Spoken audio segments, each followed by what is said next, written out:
Ladies and gentlemen, welcome back to the Martin Drive Show. Welcome back to our continued coverage of the Russia and Ukraine crisis. The next video we are about to watch doesn't even feel real. There's multiple reports. There's Pentagon people speaking about the fact that Russia could take this war potentially to space, and jeopardize the international peace in space, which is the most sci-fi thing being brought to reality I can think of in my lifetime. That is mind-boggling. So without any further ado, here's the news.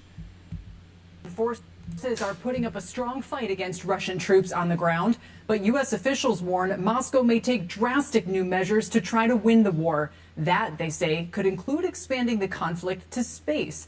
Russia is refusing to launch 36 satellites for a London-based company unless it guarantees they will not use them for military missions. CNBC's Morgan Brennan breaks down how the war in Europe could be moving to the final frontier. Satellites are crucial to daily life for billions of people. We probably have $1 trillion worth of assets in space at any given time. Those satellites support our economy. Satellites support the synchronization of our banking system, our navigation, how we understand our world. And Google Maps, seeing these convoys, GPS, everything, satellite TV, bro. Like, how about satellite radio, like Sirius XM? Like, we're going from a very like, okay, space is cool, we got technology up there, to what's gonna happen next?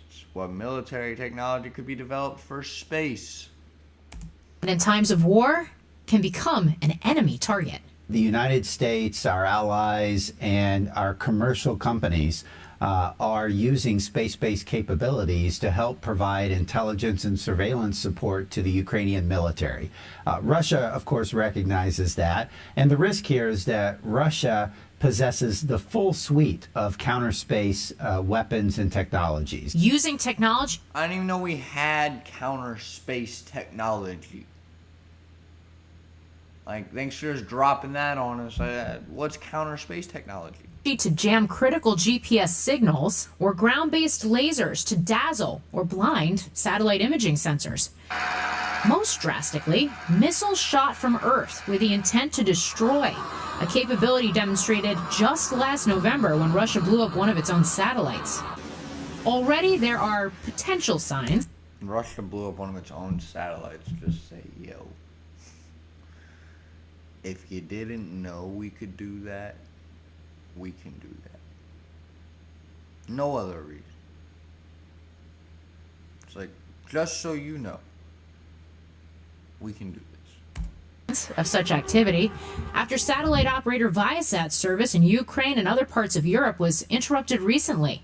An episode the company says it's investigating as a cyber event. If Russia, though, actually escalates its actions into space and we see more severe attacks, then I think we will see really a doubling down of investments in the space domain. The Biden administration is expected to include more money for space capabilities in its upcoming budget request.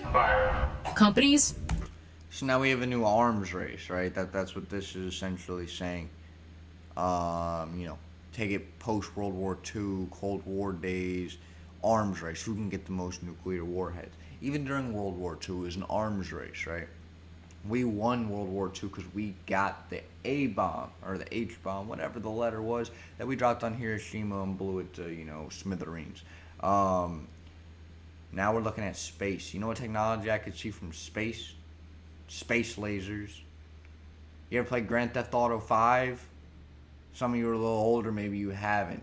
There's a super expensive thing you can buy called an orbital cannon. It's sci-fi, right? It sounds like a joke. Like, why would I talk about this?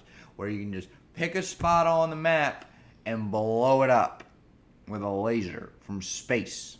It's like $5 million. That's what they're going to be working on developing, right?